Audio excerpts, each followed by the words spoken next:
Everyone wants more power and better performance from their Ford, but nobody wants to spend thousands of dollars doing it. I have heard every excuse in the book. I will do it when I have more money. I do not want to mess with what is working. I will wait until the next model year. Meanwhile, these trucks are leaving horsepower and torque on the table every single day. I have been testing Ford performance upgrades in my shop for over 15 years, and I have run hundreds of vehicles on the Dyno. I know exactly which cheap modifications actually move the needle and which ones are pure marketing garbage.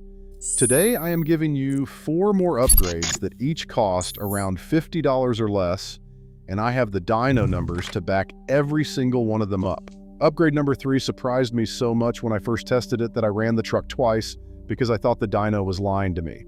And upgrade number 1 is the most universally misunderstood modification in the Ford community. Most owners are completely overlooking it, and the numbers prove they are wrong to do so. These are real results on real trucks, tested back-to-back with baselines, not manufacturer claims, not forum speculation. Let us get into it. Before we get to the upgrades themselves, I want to explain exactly how these tests were conducted, because the methodology matters, and I want you to trust these numbers. Every vehicle was baseline dynoed 3 times in stock form to establish an accurate average wheel horsepower and wheel torque figures.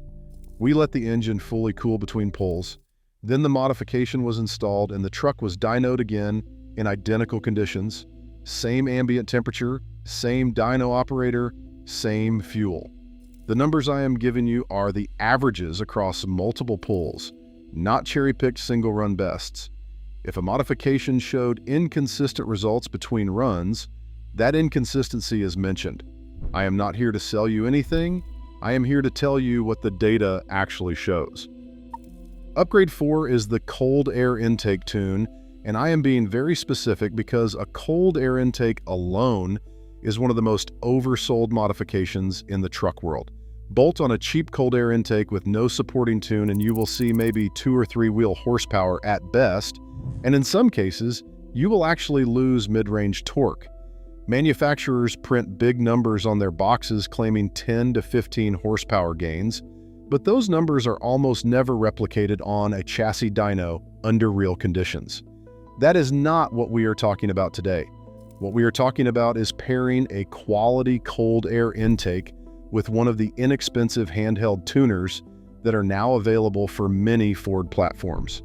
On the 5-liter Coyote-powered F-150 we tested, the combination of a $45 drop-in high-flow filter element, not even a full intake system, just the filter, paired with a $49 off-the-shelf tune loaded via a handheld programmer, produced 18 wheel horsepower and 21 foot-pounds of wheel torque over the completely stock baseline. Those numbers held consistent across 3 back-to-back pulls. The tune we used recalibrated the mass airflow sensor curve to properly account for the increased airflow, adjusted the ignition timing slightly, and removed the aggressive intake air temperature correction that Ford programs from the factory to protect against poor fuel quality. When your truck sees good, fresh 93 octane and its sensors are reading accurate air data from a properly flowing intake, the computer can optimize combustion in ways it physically cannot when it is overcorrecting for a stock filter that is designed to be conservative. What the dyno also showed, and this is the part most people do not discuss, is where in the RPM range those gains appeared. The biggest improvements on the 5-liter were between 3,500 and 5,500 RPM, which is exactly the range you are operating in during highway passing, merging onto interstates, and any situation where you are actually working the engine. This is not just a peak number improvement. This is improvement in the RPM range that actually affects your daily driving experience. The truck felt completely different from the driver's seat, not just on paper. One important note: if your truck is still under a manufacturer's powertrain warranty, research how your specific tuner interacts with that warranty before proceeding. Some tuners are designed to be returnable and will restore the factory calibration, leaving no trace of modification. Know your situation before you modify. If your warranty is expired or you are willing to accept the trade-off, this combination at around $94 total for the filter and tune delivers performance gains that most shops would charge you $600 to $800 to achieve with a full intake and a professional tune. The data does not lie. Upgrade 3 is the one that made me run the truck twice. We're talking about a throttle body spacer on the 3.5-liter EcoBoost, and I need to preface this by saying I have been skeptical of throttle body spacers for years. The theory sounds reasonable. The spiral or helix design inside the spacer supposedly increases air velocity and improves fuel atomization as the charge enters the intake manifold. But on most naturally aspirated engines, the real-world gains are so small they fall within margin of error. I've tested them on plenty of platforms and walked away underwhelmed. The EcoBoost changed my mind. Here's why it's different. On a turbocharged engine, the air charge entering the throttle body has already been pressurized and cooled by the intercooler. It's denser, it moves more predictably, and it responds differently to changes in intake geometry than naturally aspirated air does. The specific spacer we tested was an aluminum billet design with a helix pattern machined into the interior bore, and it cost $47 shipped. Installation on the 3.5-liter EcoBoost takes about 25 minutes with basic hand tools, 4 bolts, move the gasket, torque everything back down. On our test truck, a 2019 F-150 with the 3.5-liter EcoBoost and 62,000 miles on the clock, the baseline ran 348 wheel horsepower and 437 foot-pounds of wheel torque. After the spacer installation and nothing else, no tune, no intake, nothing, we put up 361 wheel horsepower and 449 foot-pounds of wheel torque. That's 13 horsepower and 12 foot-pounds of torque from a $47 aluminum spacer and a 25-minute installation. I ran it twice. I let the truck cool completely. I ran it a third time. The numbers were consistent within 2 wheel horsepower across all 3 post-installation pulls. We inspected the installation for leaks, verified the IAT sensor was reading correctly, and triple-checked our baseline pulls. The gain was real. The improvement was most pronounced between 2,200 and 3,500 RPM, which on an EcoBoost is basically the entire working range of the turbocharger during normal driving. The low-end torque improvement was particularly noticeable on our chassis dyno load testing, where we simulate pulling grades with the truck under load. The EcoBoost responded more eagerly to throttle input and maintained boost pressure more consistently through the mid-range compared to stock.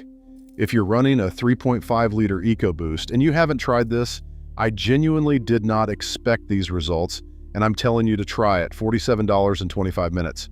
If this is already changing how you think about these modifications, hit that like button right now and make sure you're subscribed. We have 2 more upgrades left, and upgrade number 1 has the best dollar-for-dollar dyno results of anything I've tested in the last 3 years. Upgrade 2 is the catch can installation, and I know some of you are already thinking, that's not a power upgrade, that's a maintenance item. You're right, it is a maintenance item, but it is also a power upgrade in the dyno comparison between a clean EcoBoost intake system and one that has been accumulating oil blow by deposits for 40,000 miles tells a story that every Ford owner with a direct injection engine needs to hear. This is where things get interesting. Direct injection engines, like the EcoBoost and the 2.7-liter variants, spray fuel directly into the cylinder rather than into the intake port. On older port injection engines, the fuel spray washed over the intake valves constantly, keeping them clean. Direct injection eliminates that cleaning effect entirely. The PCV system on these engines routes crankcase vapors, oil mist, combustion gases, and unburned fuel vapor back through the intake manifold and into the combustion process. Without an oil separator in that pathway, those oily vapors coat the intake valves with carbon deposits over time. At 40,000 miles, a typical 2.7-liter or 3.5-liter EcoBoost without a catch will have measurable carbon buildup on the intake valves. At 80,000 miles, some engines we have inspected have buildup thick enough to visibly restrict airflow through the port. We tested 2 trucks back to back. The first was a 2017 F-150 3.5-liter EcoBoost with 78,000 miles, no catch can, and original intake valves.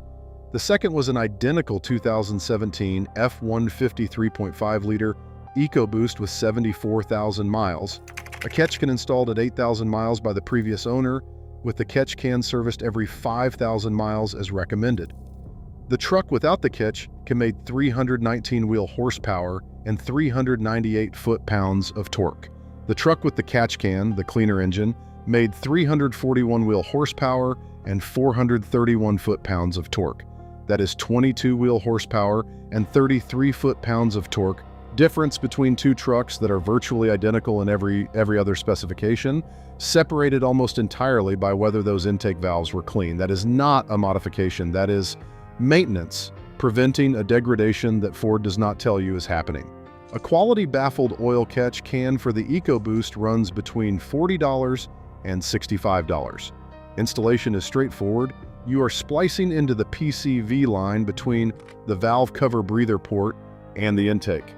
Most installations take under an hour. The catch can fills with a brownish, oily sludge over several thousand miles, which is exactly the material that was previously coating your intake valves. When you see what comes out of that catch can, you will never second-guess the installation again. For trucks that already have significant mileage without a catch can installed, the answer is not to throw up your hands. Install the catch can now to stop further accumulation. And if you are experiencing symptoms of carbon buildup, rough idle, slightly reduced power, or occasional misfires on cold starts, look into an induction service or walnut blasting to clean the valves. Get the catch can on there to protect the investment of cleaning them. This is the upgrade that keeps paying dividends for the entire remaining life of the engine. Upgrade 1, and this is the one that has the best raw return on investment of anything in this video, is the exhaust tip swap paired with a Resonator delete on applicable models. I'm going to be honest with you up front about what this upgrade is and is not. The exhaust tip itself does nothing measurable for power. Zero. Anyone telling you otherwise is either misinformed or selling something. What we are talking about here is the Resonator delete, removing the factory resonator and replacing it with a straight pipe section, combined with the tip as a finishing piece. On trucks and SUVs where Ford installs a resonator specifically to quiet the exhaust note, removing that resonator reduces back pressure in the exhaust system and changes the tone. On our test truck, a 2020 F-150 with the 5-liter engine, the factory resonator is a significant piece of the exhaust system, larger than most people realize when they see it on the lift. The resonator uses baffled chambers to cancel specific exhaust frequencies. Those baffles create restriction. We removed the factory resonator and replaced it with a mandrel bent straight pipe section with a matching diameter. The resonator delete section and a matching 4-inch stainless tip together cost $53 from a reputable exhaust supplier. Installation on a lift takes about 45 minutes. If you are doing this in a driveway with jack stands, budget 90 minutes and take your time. The dyno results on the 5-liter. Before the resonator delete, the truck made 382 wheel horsepower and 386 foot-pounds of torque. After the delete, it made 394 wheel horsepower and 401 foot-pounds of torque. That is 12 wheel horsepower and 15 foot-pounds of torque from removing restriction. But here's the detail that makes this upgrade one of my favorites.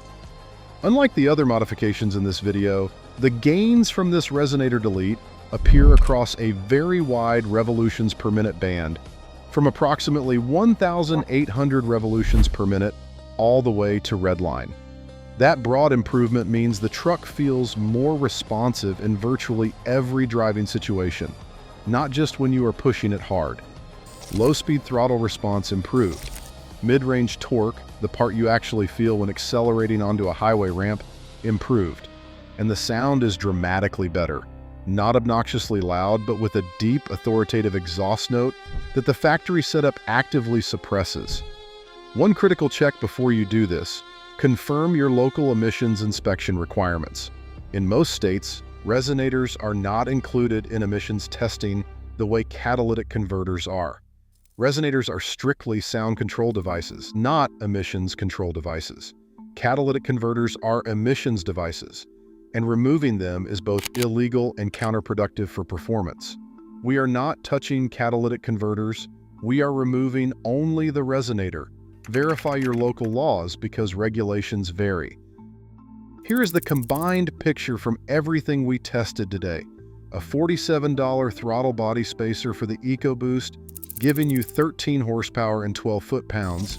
A resonator delete that costs about $50, giving 12 horsepower and 15 foot-pounds across a wide RPM band. A $94 combined intake filter and handheld tune, giving 18 horsepower and 21 foot-pounds in the working RPM range. And a $50 catch can that preserves 22 or more horsepower that direct injection engines progressively lose to carbon buildup without it. None of these modifications require you to open the engine. None of them require expensive specialty tools. All four of them have the dyno numbers to prove they work, not on a perfect test mule in a manufacturer's lab, but on real trucks with real miles driven in real conditions. The truck community has spent decades throwing money at expensive modifications that deliver modest results while overlooking simple, inexpensive changes that the data clearly supports. Stop ignoring what the numbers are telling you. If you have been sitting on any of these modifications, this is your sign to stop waiting. Pick the one that makes the most sense for your truck and your budget, put it on this weekend, and pay attention to how the truck drives. The dyno does not lie, and your butt dyno will not either. If this video gave you a plan, subscribe right now and hit the bell so you get notified when we release the next dyno tested results video. Drop a comment below telling me which of these four you are trying first and what truck you are running. I read every single comment and I want to know what you are working with. Share this with the Ford owner in your life who is convinced that real performance upgrades have to cost thousands. I will see you in the next one.